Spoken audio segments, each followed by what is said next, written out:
ಶ್ಲೋಕ number 170, page number 208, ಚಿನ್ಮಯ mission book.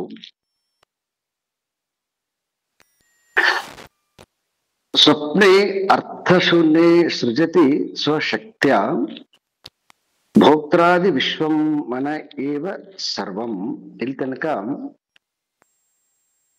ನಿನ್ನೆ ದಿನ ಈ ಸ್ವಪ್ನ ಸಾಮ್ರಾಜ್ಯದ ಒಂದು ವೈಭವೀಕರಣ ಮತ್ತು ಅದರಲ್ಲಿ ಬರುವಂತಹ ಕೆಲವೊಂದು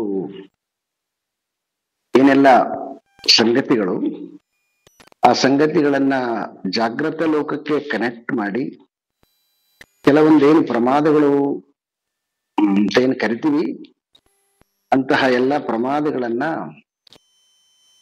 ಆಚಾರ್ಯ ಶಂಕರರು ಖಂಡತುಂಡವಾಗಿ ಕತ್ತರಿಸಿ ಹಾಕಿ ಸ್ವಪ್ನ ಲೋಕಕ್ಕೆ ಮತ್ತು ಜಾಗೃತ ಲೋಕಕ್ಕೆ ಯಾವುದೇ ರೀತಿಯಾಗಿರ್ತಕ್ಕಂತಹ ಸಂಬಂಧ ಇಲ್ಲ. ಜಾಗೃತ ಲೋಕ ಈಶ್ವರ ಸೃಷ್ಟಿ, ಸ್ವಪ್ನ ಲೋಕ ಮನಸೃಷ್ಟಿ. ಶ್ರುತಿ ಸ್ವಶಕ್ತ್ಯ ಮನ ಅಂತ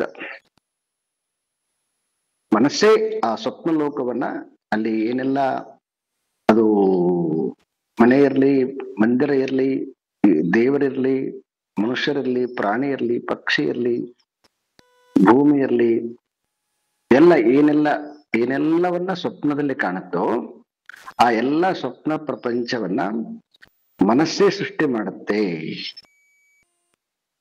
ಜಾಗೃತ ಲೋಕದಲ್ಲಿ ಈಶ್ವರ ಸೃಷ್ಟಿ ಇದೆಲ್ಲವೂ ಕೂಡ, ಕನಸಿನಲ್ಲಿ ಸ್ವಪ್ನ ಸೃಷ್ಟಿ. ಹಾಗಾಗಿ ಸ್ವಪ್ನ ಸೃಷ್ಟಿಗೆ ಮತ್ತು ಈಶ್ವರ ಸೃಷ್ಟಿಗೆ ಯಾವುದೇ ರೀತಿಯಾಗಿರ್ತಕ್ಕಂತಹ ಸಂಬಂಧ ಇಲ್ಲ. ಆದರೆ ಮನಸ್ಸು ಆ ಸಂಬಂಧವನ್ನ ಕಲ್ಪಿಸಿ ಏನೆಲ್ಲ ಅನರ್ಥಗಳನ್ನು ಮಾಡುತ್ತೋ ಅದೆಲ್ಲ ಅರ್ಥಶೂನ್ಯ ಅಂತ ಒಂದು ಶಬ್ದದಲ್ಲಿ ಹೇಳ್ಬಿಟ್ರು ಅವರು. ಅದು ಯಾವುದಕ್ಕೆ ಅದಕ್ಕೆ ಸಂಬಂಧ ಇಲ್ಲದೆ ಇರತಕ್ಕಂತಹದ್ದು. ತಥೈವ ಜಾಗೃತಿ ಅಪಿ ನೋ ವಿಶೇಷ. ಇದನ್ನ ನಾನು ಹೈಲೈಟ್ ಮಾಡಲಿಲ್ಲ. ಈ 3ನೇ ಪಾದವನ್ನ ಸ್ವಪ್ನದ ಒಂದನ್ನೇ ನಿನ್ನೆ ದಿನ ಹೈಲೈಟ್ ಮಾಡಿದೆ. ಯಾವುದು ಕನಸಿನಲ್ಲಿ ಮನಸ್ಸು ಸಂಕಲ್ಪಿಸಿಕೊಂಡು ಏನು ವಿಜೃಂಭಣೆ ಮಾಡುತ್ತೋ ಅದು ಎದ್ಮೇಲೆ ಅದಕ್ಕೆ ಅರ್ಥ ಇಲ್ಲ, ಒಂದು ಪಾಯಿಂಟ್. ಆದರೆ ಇಲ್ಲಿ ಆಚಾರ್ಯ ಶಂಕರರು ಒಂದೇ ವಾಕ್ಯದಾಗ ಹೇಳ್ಬಿಟ್ಟಿದ್ದಾರೆ, ತಥ ಇವ ಜಾಗೃತಿ ಅಪಿ ನೋ ವಿಶೇಷ ಅಂತಂತಾರೆ ಅವರು. ತತ್ಸರ್ವಂ ಏನೆಲ್ಲ ಇದೆಯೋ ಇದೆಲ್ಲವೂ ಮನಸ್ಸು ವಿಜೃಂಭಣಂ ಅಂತ. ಇದು ಸ್ವಲ್ಪ ಭಾರಿ ಕಷ್ಟದ ಕೆಲಸ. ಇದನ್ನ ಹೇಳ್ಬೋದೇನೋ, ಅರ್ಥ ಮಾಡಿಕೊಳ್ಳೋದು ತುಂಬಾ ಕಷ್ಟ ಇದೆ. ಯಾಕಂದ್ರೆ ನಾವು ಸ್ವಪ್ನದ ಕನಸನ್ನ ನಾಳೆಗೆ ಪ್ರೊಸೀಡ್ ಮಾಡೋದಿಲ್ಲ. ಯಾಕಂದ್ರೆ ನಿನ್ನೆ ಕಂಡಿರ್ತಕ್ಕಂಥ ಕನಸು ಬೇರೆ, ಇವತ್ತು ಕಾಣ್ತಕ್ಕಂಥ ಕನಸು ಬೇರೆ, ಮತ್ತೆ ನಾಳೆ ಕಾಣ್ತಕ್ಕಂಥ ಕನಸು ಬೇರೆ ಬೇರೆ ಇರ್ತದೆ. ಆದ್ರೆ ಇದು ಹಾಗಲ್ಲ. ಜಾಗೃತದಲ್ಲಿ ಒಂದೇ ಕಾಲೇಜು, ಒಂದು 4 ವರ್ಷ 6 ವರ್ಷ ಓದಿರ್ತೀವಿ, ಒಂದೇ ಸ್ಕೂಲು, ಒಂದು 6 ವರ್ಷ ಓದಿರ್ತೀವಿ. ಹೀಗೆ ಅಧಿಕೃತವಾಗಿ ಇದು ನಮ್ಮ ಇಂದ್ರಿಯ ಜನ್ಯ ಸತ್ಯವಾಗಿ ನಾವೆಲ್ಲರೂ ಈ ಜಾಗೃತ ಲೋಕದ ಸತ್ಯತ್ವ ಬುದ್ಧಿಯಲ್ಲಿ ಜೀವನ ಮಾಡ್ತಾ ಇದ್ದೀವಿ. ಆದರೆ ಇಲ್ಲಿ ಶಂಕರ್ ಹೇಳ್ತಾ ಇದ್ದಾರೆ ಇದು ಕೂಡ ಏನು ವಿಶೇಷ ಇಲ್ಲ, ಜಾಗೃತಿ ಅಪಿ ನೋ ವಿಶೇಷ ಅಂತಂತಾರ. ಇದು ನಮಗೆ 2 ರೀತಿಯಾಗಿರ್ತಕ್ಕಂತಹ ಜಾಗೃತ ಲೋಕವನ್ನ ಅರ್ಥ ಮಾಡಿಕೊಳ್ಳೋಣ. ಜಾಗೃತ ಲೋಕದಲ್ಲಿ ಇಂದ್ರಿಯ ಜನ್ಯ ಅಂದ್ರೆ ಆರ್ಗನ್ಸ್ ಮೂಲಕ ಏನು ವಸ್ತುಗಳ ಸಂಪರ್ಕವನ್ನ ಪಡೆದು ಏನು ಅನುಭವಿಸುತ್ತೇವೋ ಅದು ಇಂದ್ರಿಯ ಜನ್ಯ ಜ್ಞಾನ ಸತ್ಯವಾಗಿರ್ತಕ್ಕಂತಹದ್ದು. ಈಗೆಲ್ಲ ನಮಗೆ ಅದರ ಮೇಲೆನೆ ಸತ್ಯತ್ವ ಬುದ್ಧಿ ಸಂಪೂರ್ಣವಾಗಿ ನಿಂತುಕೊಂಡದ. ಅದನ್ನ ನಾನು ಏಕದಮ್ ಆಗಿ ಅದನ್ನ ಸುಳ್ಳಂತ ಹೇಳ್ತಾ ಇಲ್ಲ. ಅದು ಸುಳ್ಳಂತ ಹೇಳಿದ್ರು ಆ ಶಬ್ದಕ್ಕೆ ಯಾವುದೇ ಅರ್ಥ ಇರೋದಿಲ್ಲ. ಯಾಕಂದ್ರೆ ನಾವು ಅದರ ಮೇಲೆ ಇಡೀ ನಮ್ಮ ಜೀವನವನ್ನ ಕಟ್ಟಿಕೊಂಡಿದ್ದೇವೆ.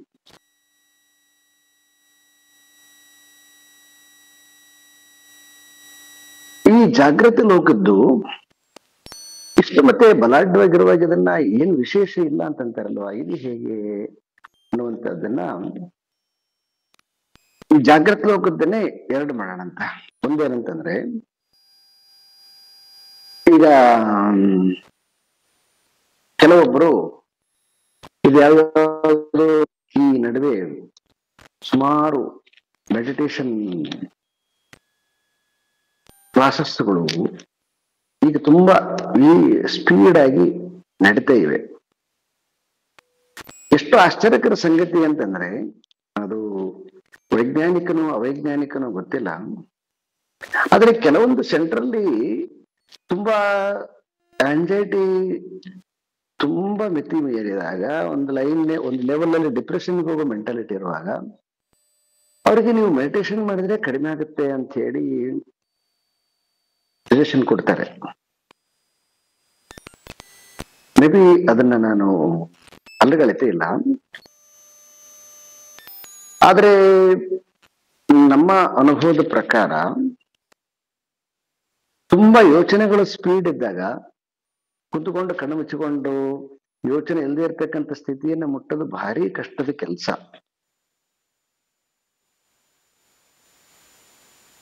ಇಂಪಾಸಿಬಲ್ ಅಂತ ಅನ್ಸುತ್ತೆ ಅದು. ಬಟ್ ಸಮ್ ಸೆಂಟರ್ಗಳು ಅದನ್ನ ಪಾಸಿಬಲ್, ಅದನ್ನ ಮೂವ್ ಮಾಡ್ತಾರೆ. ಅದು ಅವ್ರಿಗೆ ಬಿಟ್ಟಿರೋ ವಿಚಾರ. ಆದ್ರೆ ನೀವ್ ಯಾರಾದ್ರೂ ಕುತ್ಕೊಂಡು ಪ್ರಾಕ್ಟೀಸ್ ಮಾಡಿದ್ರಿ ಅಂತಂದ್ರೆ, ಬಿಕಾಸ್ ಏನೆಲ್ಲ ಇದೆಯೋ ಅದು ನಾವು ಪ್ರಾಕ್ಟೀಸ್ ಮಾಡಿ ನಮ್ಮ ಅನುಭವಕ್ಕೆ ಅಕ್ಸೆಪ್ಟ್ ಆದ್ರೆ ಅದು ನಮ್ಮ ಅನುಭವಕ್ಕೆ ಕರೆಕ್ಟ್ ಆದ್ರೆ ಒಪ್ಪಿಕೋಬೇಕು, ಇಲ್ಲ ಅಂತಂದ್ರೆ ಅದನ್ನ ನಿರಾಕರಿಸ್ಬೇಕು. ನನ್ನ ಥಿಯರಿ ಇದು. ನಾನು ಯಾರನ್ನ ಪರೀಕ್ಷೆ ಮಾಡೋದಿಲ್ಲ ಮತ್ತೆ ಯಾರನ್ನ ಅಲ್ಲಗಳದಿಲ್ಲ. ವಾಟ್ ಎವರ್ ನನ್ನ ಅನುಭವದಿಂದ ಹೇಳ್ತಾ ಹೋಗುತ್ತೀನಿ. ನನಗೆ ತಿಳಿದ ಮಟ್ಟಿಗೆ ಮತ್ತೆ ಪತಂಜಲಿ ಅವರ ಸೂತ್ರದ ಆಧಾರದ ಮೇಲೆ ಕೂಡ ಸುಮಾರು ಇಂಥವೆಲ್ಲ ಧ್ಯಾನ ಮಾಡ್ತಾ ಮಾಡ್ತಾ ಮಾಡ್ತಾ ಈ ಧ್ಯಾನದಲ್ಲಿ ಕೂಡ ಮೂರ್ತಿಗಳನ್ನ ಕಾಣೋದು, ಮತ್ತೆ ಧ್ಯಾನದಲ್ಲಿ ಕೆಲವೊಂದು ಎಕ್ಸ್ಪೀರಿಯನ್ಸ್ ಆಗ್ತಾವ ಅವರಿಗೆ. ಅದು ಸುಳ್ಳಂತ ಹೇಳ್ತಾ ಇಲ್ಲ ನಾನು, ಇರ್ಬೋದೇನೋ ಅವ್ರಿಗೆ. ಕೆಲವೊಬ್ಬರಿಗೆ ಭ್ರೂಮಧ್ಯದಲ್ಲಿ ಇದ್ದಕ್ಕಿದ್ದ ಹಾಗೆ ಒಂದು ಬೆಳಕು ಬಂದಂಗಾಗತ್ತೆ. ಎರಡು ಕಣ್ಣಿನ ಹುಬ್ಬಿನ ಮಧ್ಯಭಾಗದಲ್ಲಿ ಹಿಂಗ ಒತ್ತಿಕೊಂಡು ಒಂದು ಹೆಬ್ಬೆರಳಿನಿಂದ ಅದನ್ನ ಒತ್ತಬೇಕಂತ ಹೇಳ್ತಾರೆ. ಅದನ್ನು ಅಲ್ಲಿ ಒತ್ತಿದಾಗ ಅದು ಪ್ರಾಣ ಜಾಗೃತವಾಗುತ್ತೆ. ಮೂಲಾಧಾರದಲ್ಲಿರ್ತಕ್ಕಂಥದ್ದು ಪ್ರಾಣ ಈ ಭ್ರೂಮಧ್ಯಕ್ಕೆ ಬಂದ್ಬಿಟ್ಟು, ಭ್ರೂಮಧ್ಯ ಅಂದ್ರೆ ಆಜ್ಞಾ ಚಕ್ರಕ್ಕೆ ಬಂದ್ಬಿಟ್ಟು ಅದು ಅಲ್ಲಿ ಏನಾಗುತ್ತೆ ಅಂತಂದ್ರೆ ಕನೆಕ್ಟ್ ಆಗುತ್ತೆ. ಕನೆಕ್ಟ್ ಆಗಿ ಕೆಲವೊಂದು ಎಕ್ಸ್ಪೀರಿಯನ್ಸ್ ಎಲ್ಲ ಹೇಳ್ತಾರೆ. ಕೆಲವೊಬ್ಬರಿಗೆ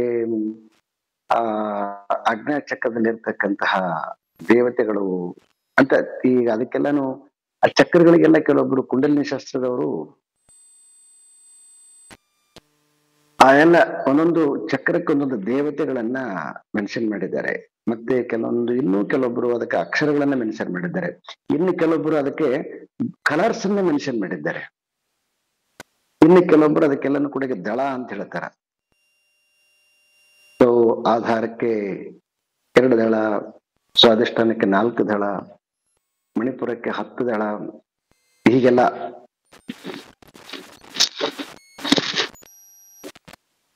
ಆ ಥಿಯರಿ ಮೇಲೆ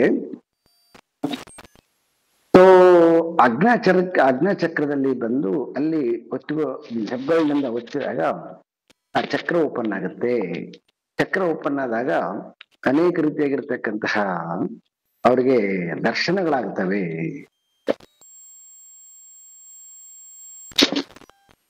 ಇನ್ನು ಕೆಲವೊಬ್ಬರಿಗೆ ಕುತ್ಕೊಂಡು ಧ್ಯಾನ ಮಾಡ್ತಾ ಮಾಡ್ತಾ ಮಾಡ್ತಾ ದೇವತೆ ಮೈ ಮೇಲೆ ಬಂದಿರೋ ತರ ಅವರು ಆಕ್ಷನ್ ಮಾಡ್ತಕ್ಕಂಥದ್ದು. ಅದು ಭೂತ ಪ್ರವೇಶ ಆಗುತ್ತೋ ಮತ್ತೆ ದೇವತೆಗಳು ಪ್ರವೇಶ ಆಗ್ತಾರೋ ಅದು ಕೂಡ ಒಂದು ರೀತಿಯಾಗಿರ್ತಕ್ಕಂಥದ್ದಿದೆ. ಇನ್ನು ಕೆಲವೊಂದು ಕಡೆ ಈ ಕೆಲವೊಂದು ಶಬ್ದಗಳ ಮುಖಾಂತರವಾಗಿ ಕುಂಡಲಿಯನ್ನ ಜಾಗೃತಿ ಮಾಡ್ತಕ್ಕಂಥದ್ದನ್ನ ಮಾಡ್ತಾರೆ. ಅದು ಕೆಲವೊಮ್ಮೆ ತುಂಬಾ ಸ್ಮೂತ್ ಆಗಿರ್ತಕ್ಕಂತಹ, ಸೈಲೆಂಟ್ ಆಗಿರ್ತಕ್ಕಂತಹ ವಾದ್ಯ ಇರ್ಬೋದು, ಅಥವಾ ತುಂಬಾ ರೌದ್ರವತಾರದ ವಾದ್ಯಗಳಿರ್ಬೋದು.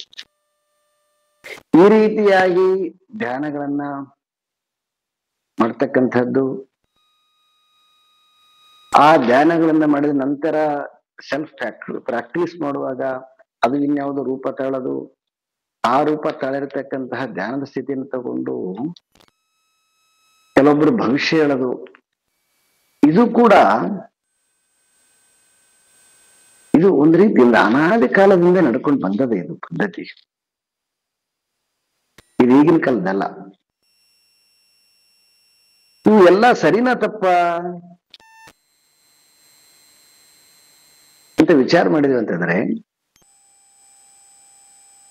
ಸೊ ಡಿಪೆಂಡ್ ಅಪ್ ಅನ್ನೋದು ಏನಾಗುತ್ತೆ ಅಂತಂದ್ರೆ, ಅದು ಒಂದು ಕಾಲ ಅಂತ ಕರಿತೀವಿ ನಾವು. ಒಂದು ಸಮ್ ಟೈಮ್ ತನಕ ಅದು ನಡೀತೆ, ಆಮೇಲೆ ಕಾಲದಲ್ಲಿ ಅದು ಕಳಚೋಗ್ಬಿಡ್ತದೆ, ಗತಿಸೋಗ್ಬಿಡ್ತದೆ.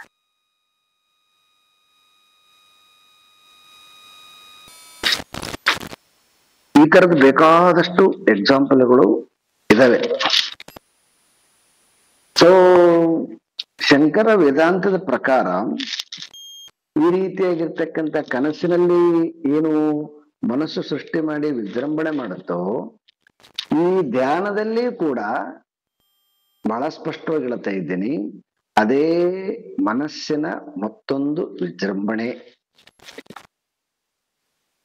ಯಾಕಂತಂದ್ರೆ ಪತಂಜಲಿ ಸೂತ್ರದಲ್ಲಿ ಕೂಡ ಹಾಗೆ ಹೇಳಿಲ್ಲ, ಗೀತೆಯಲ್ಲಿ ಕೂಡ ಹಾಗೆ ಹೇಳಿಲ್ಲ, ಉಪನಿಷತ್ತಿನಲ್ಲಿ ಕೂಡ ಹಾಗೆ ಹೇಳಿಲ್ಲ. ಸಗುಣ ಉಪಾಸನೆ ಅಂತ ಇದೆ, ಮತ್ತೆ ಸಗುಣ ರೂಪ ದರ್ಶನ ಅಂತ ಇದೆ, ಅದನ್ನ ಒಪ್ಪಿಕೊಂಡಿದ್ವಿ, ಅದನ್ನೇ ತಪ್ಪಂತ ಹೇಳ್ತಾ ಇಲ್ಲ. ಆದ್ರೆ ಆ ರೂಪದಿಂದ ಭವಿಷ್ಯ ಹೇಳ್ತಕ್ಕಂಥದ್ದು, ಆ ರೂಪದಿಂದ ಇನ್ಯಾರ್ದೋ ಜೀವನದ ಬಗ್ಗೆ ಏನೇನು ಹೇಳ್ತಕ್ಕಂಥದ್ದು, ಇದು ಅದನ್ನೆಲ್ಲ ಸಬ್ಜೆಕ್ಟ್ ಅಲ್ಲಿ ಪತಂಜಲಿ ಕೂಡ ಒಪ್ಪಿಕೊಂಡಿದ್ದಾರೆ ಅದನ್ನ. ಏನು ಅಂತಂದ್ರೆ, ಧ್ಯಾನವನ್ನ ಮಾಡ್ತಾ ಮಾಡ್ತಾ ಸಗುಣ ರೂಪ ಧ್ಯಾನವನ್ನ ಮಾಡ್ತಾ ಮಾಡ್ತಾ ಸಗುಣ ರೂಪ ದೇವತೆ ದರ್ಶನ ಅಂತೇಳಿ ಹೇಳಿದ್ದಾರೆ, ತಪ್ಪೇನಿಲ್ಲ ಅದು. ಆದ್ರೆ ದರ್ಶನ ಆದ್ಮೇಲೆ ಅದರ ಪರಿಣಾಮವನ್ನ ಅವ್ರು ಹೇಳಿಲ್ಲ ಅದನ್ನ. ಮತ್ತೆ ಸಿದ್ಧಿಗಳನ್ನ ಬೇರೆ ರೀತಿಯಾಗಿ ಅವ್ರು ಕನೆಕ್ಟ್ ಮಾಡಿದ್ದಾರೆ. ಆ ದರ್ಶನ ಕೊಡೋದ್ರಿಂದ ಸಿದ್ಧಿ ಬರ್ತಾವಂತನೂ ಕೂಡ ಹೇಳಿಲ್ಲ ಅವರು. ಧ್ಯಾನ ಮಾಡುವಾಗ ಇದೆಲ್ಲ ಸಹಜ ಅಂತ. ಯಾಕಂತಂದ್ರೆ ಯಾವಾಗ ನೀವು ಪ್ರತೀಕ ಉಪಾಸನೆ ಮಾಡ್ತೀರಿ, ಪ್ರತೀಕ ಉಪಾಸನೆಯ ಪರಿಣಾಮದಿಂದ ಆ ಸ್ವರೂಪ ನಿಂತುಕೊಳ್ತದೆ, ಅದು ದರ್ಶನ ಕೊಡುತ್ತೆ ಅಂತ. ಆದ್ರೆ ಅದ್ರದ್ದು ಏನು ಲೋಕದಲ್ಲಿ ಕೆಲವೊಂದು ಅಷ್ಟು ವಿಚಿತ್ರವಾಗಿರ್ತಕ್ಕಂಥ ವರ್ತನೆಗಳು ನಡೀತೇವಲ್ಲ, ಅದು ಯಾವುದು ಕೂಡ ಅಧಿಕೃತವಾಗಿರ್ತಕ್ಕಂತಹ ಸೂತ್ರಗಳಲ್ಲಿ, ಶ್ಲೋಕಗಳಲ್ಲಿ ಇಲ್ಲ. ಇದು ಮತ್ತೆ ಇದು ನನ್ನ ವಾದ, ಇದು ಯಾರ್ದ್ರ ವಾದ ಅಲ್ಲ ಇದು.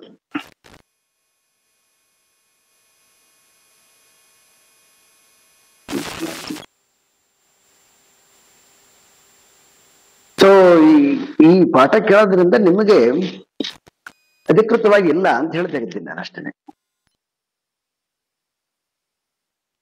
ಇನ್ನು ಎರಡನೇದ್ ಬಿಟ್ರೆ, ಒಂದು ಈ ರೀತಿಯಾಗಿರ್ತಕ್ಕಂತಹ ಇದನ್ನ ಧ್ಯಾನಾವಸ್ಥೆ, ಕಲ್ಪನಾವಸ್ಥೆ, ಧ್ಯಾನಾವಸ್ಥೆ ಒಂದು ಭಾಗ ಆದ್ರೆ ಕಲ್ಪನಾವಸ್ಥೆ. ಇನ್ನು ಮೂರನೇದಾಗಿ ಈ ನಮಗೆ ಇನ್ನು ಸಹಜವಾಗಿರ್ತಕ್ಕಂಥದ್ದು ಈ ಜಾಗೃತ ಲೋಕ. ಕಣ್ಣು ತೆಗೆದು ಏನು ಅನುಭವಿಸ್ತೀವಲ್ವಾ, ಇದು ಜಾಗೃತ ಲೋಕ.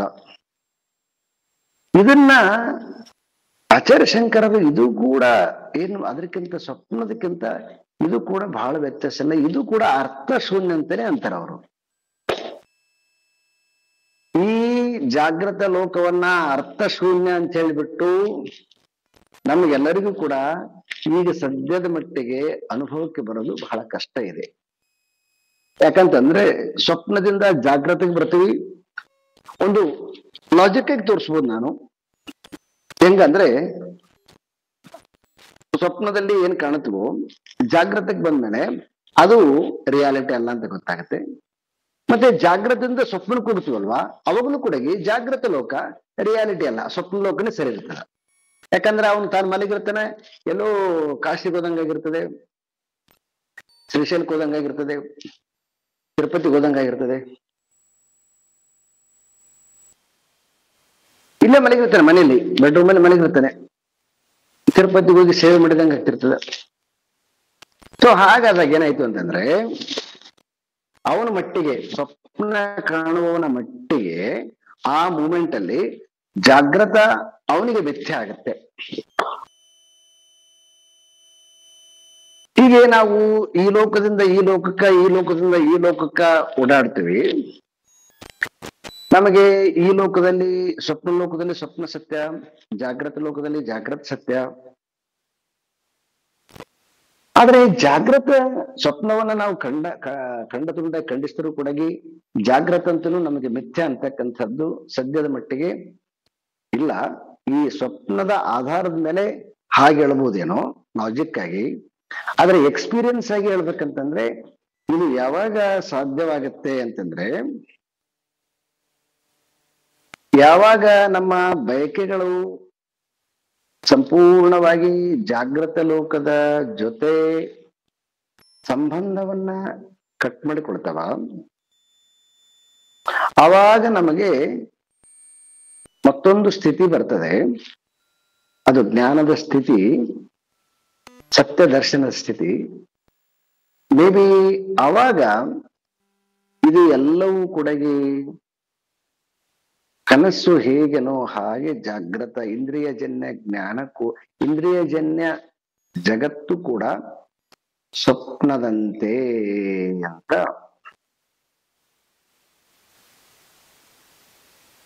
ದಾರ್ಶನಿಕರು ಹೇಳಿದ್ದಾರೆ.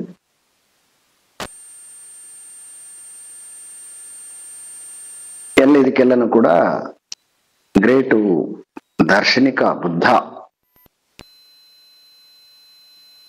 ಅವನು ಕ್ಷಣಿಕವಾದ ಅಂತ ಹೇಳಿ ಹೆಂಗ ಒಂದಾದ್ಮೇಲೆ ಒಂದಾದ್ಮೇಲೆ ಯೋಚನೆ ಬರ್ತಕ್ಕಂಥದ್ದು ಹೆಂಗ ಅರ್ಥ ಇಲ್ಲದ್ದು ಹಾಗೆ ನೀವು ಅಂತರಂಗದಲ್ಲಿ ಅಂದ್ರೆ ನಿಮ್ಮ ಒಳಗಡೆಗೆ ಆಸೆಗಳನ್ನ ಕಳ್ಕೊಂಡ್ಬಿಟ್ರಿ ಅಂತಂದ್ರೆ ಆವಾಗ ಯೋಚನೆಗಳು ಬರ್ತವೆ, ಇಲ್ಲಂತ ಅರ್ಥಲ್ಲ. ಆದ್ರೆ ಯೋಚನೆಗಳ ಜೊತೆಗೆ ನಿಮಗೆ ಲಿಂಕ್ ಇರೋದಿಲ್ಲ, ಯಾಕಂದ್ರೆ ಆಸೆಗಳನ್ನ ಕಳ್ಕೊಂಡಿದ್ದೀರಿ. ಸೊ ಆವಾಗ ಆ ಆಸೆಗಳನ್ನ ಕಳ್ಕೊಂಡಿರ್ತಕ್ಕಂತಹ ಬುದ್ಧನ ಸ್ಥಿತಿ ಏನದೋ ಆ ಸ್ಥಿತಿಯನ್ನ ಮುಟ್ಟಿದಾಗ ಅವನಿಗೆ ಜಗತ್ತು ಕೂಡ ಶೂನ್ಯ ಅಂತ ಕರಿತೇವೆ ನಾವು.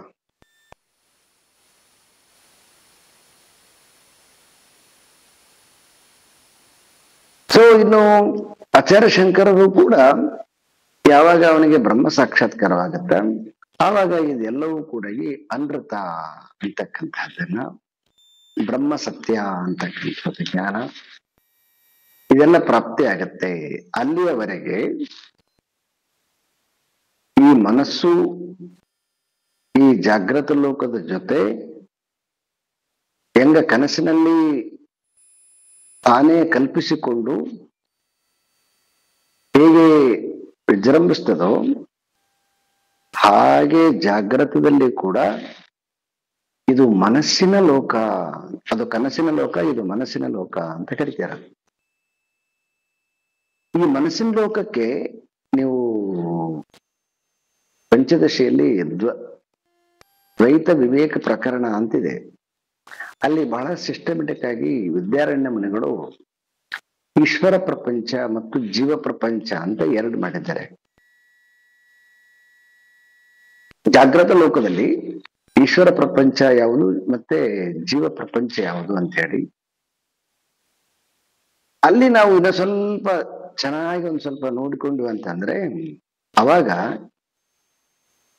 ನಾವು ಏನು ಭಾವನೆಗಳಂತ ಕರಿತೀವಿ, ಪ್ರೀತಿ ಅಂತ ಕರಿತೀವಿ, ಏನೆಲ್ಲ ವ್ಯಾಲ್ಯೂಸ್ ಎಲ್ಲ ಕೊಟ್ಟಿದ್ದೀವಿ, ಸುಮಾರು ಇಂಥವಕ್ಕೆಲ್ಲ ನಿಮಗೆ ಏನಾದರೂ ಒಂದಿಷ್ಟು ಅನುಭವ ಆಗಬಹುದೇನೋ. ಒಂದು ಸಿಂಪಲ್ ಆಗಿ ಎಕ್ಸಾಂಪಲ್ ಕೊಡೋದಾದ್ರೆ, ಒಂದು ಹುಡುಗನನ್ನು ಅಥವಾ ಒಂದು ಹುಡುಗಿಯನ್ನ, ಅದು ಈಶ್ವರ ಪ್ರಪಂಚ. ಯಾಕಂದ್ರೆ ಜನನಕ್ಕೆ ಕಾರಣವಾಗಿರ್ತಕ್ಕಂತಹದ್ದು ಈಶ್ವರ ಶಕ್ತಿ.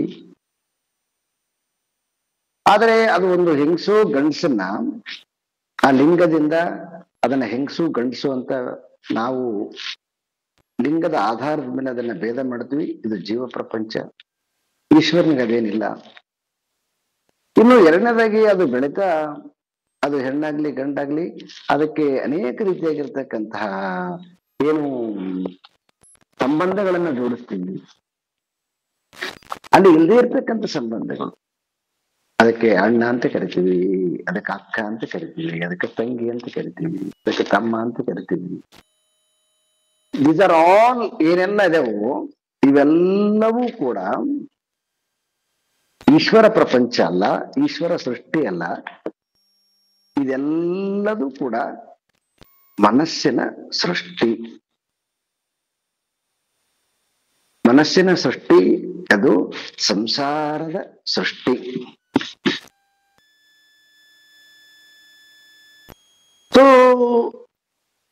ಅಲ್ಲಿ ಎಲ್ಲಿ ಅಣ್ಣ ಅಂತಕ್ಕಂಥದ್ದು ಲೇಬಲ್ ಇಲ್ಲ, ಗಂಡ ಅಂತಕ್ಕಂಥದ್ದು ಲೇಬಲ್ ಇಲ್ಲ, ಹೆಂಡತಿ ಅಂತಕ್ಕಂಥದ್ದು ಲೇಬಲ್ ಇಲ್ಲ, ಯಾವುದೇ ತರದ ಲೇಬಲ್ ಇಲ್ಲ.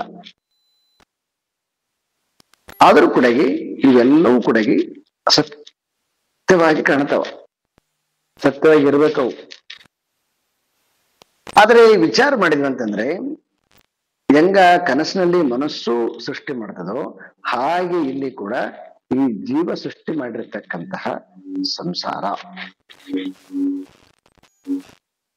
ಯಾರಿಗೆ ಈ ಜ್ಞಾನ ಬರ್ತದೆ, ಆ ಜ್ಞಾನ ಬಂದಿರತಕ್ಕಂಥವನಿಗೆ ಅವಾಗ ಇದೆಲ್ಲವೂ ಕೂಡ ಈ ಮನಸ್ಸಿನ, ಯಾವುದನ್ನ ಜೀವ ಸೃಷ್ಟಿ ಅಂತ ಕರೆದಿವೆ, ಅದೇ ಶಬ್ದವನ್ನ ಮನಸ್ಸಿನ ಆರೋಪ ಮಾಡಿದಾಗ ಇದೆಲ್ಲವೂ ಮನಸ್ಸು ಸೃಷ್ಟಿ ಮಾಡಿರ್ತಕ್ಕಂತಹ ಸಂಸಾರ. ಜ್ಞಾನ ಬಂದ್ಮೇಲೆ ಈಶ್ವರ ಸೃಷ್ಟಿ ನಾಶ ಆಗೋದಿಲ್ಲ. ಚೆನ್ನಾಗಿ ಅರ್ಥ ಮಾಡಿಕೊಡ್ರಿ, ಈಶ್ವರ ಸೃಷ್ಟಿ ನಾಶ ಆಗೋದಿಲ್ಲ. ಯಾರಿಗೆ ಈ ವೇದಾಂತದ ಜ್ಞಾನ ಬರ್ತದೆ ಆವಾಗ ಜೀವ ಸೃಷ್ಟಿ ನಾಶವಾಗತ್ತೆ. ಯಾವಾಗ ಜೀವ ಸೃಷ್ಟಿ ನಾಶವಾಗತ್ತ ಅದನ್ನ ಮುಕ್ತ ಸ್ಥಿತಿ ಅಂತ ಕರೀತಾರೆ.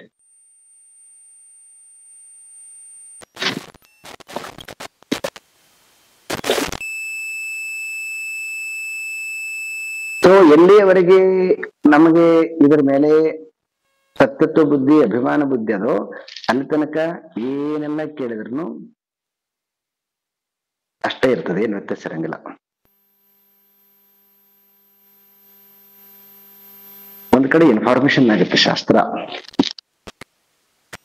ಸೊ ಯಾವಾಗ ಅದು ರಿಯಾಲಿಟಿ ಗೊತ್ತಾಗುತ್ತಾ ಅದು ಅದ್ರ ಜೊತೆಗೆ ನಾವು ಡಿಟ್ಯಾಚ್ ಆಗುತ್ತಾ ಬರ್ತೀವಿ, ಡಿಟ್ಯಾಚ್ ಆಗುತ್ತಾ ಅದ್ರ ಜೊತೆಗೆ ಸಂಘ ಕಡಿಮೆ ಆಗುತ್ತೆ. ಯಾವಾಗ ಸಂಘ ಕಡಿಮೆ ಆಗುತ್ತೋ ಆವಾಗ ಅದೊಂದು ಲೌಕಿಕ ಕ್ರಿಯೆ ಆಗತ್ತೆ.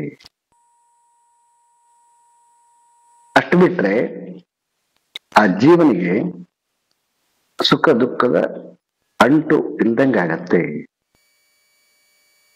ಅಂಥವರಿಗೆ ಮಾತ್ರ ಈ ಜಾಗ್ರತೆ ಕೂಡ ಕನಸಿನಂತೆ ಆಗತ್ತೆ.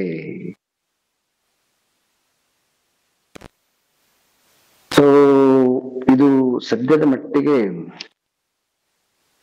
ಅರಗಿಸಿಕೊಳ್ಳಲಿಕ್ಕೆ ಅಸಾಧ್ಯವಾಗಿದ್ದರೂ ಕೂಡ ಯಾರು ಇದನ್ನ ನಿರಂತರವಾಗಿ ಚಿಂತನೆಯನ್ನ ಮಾಡ್ತಾ ಇದರ ಹೆಚ್ಚು ಹೆಚ್ಚು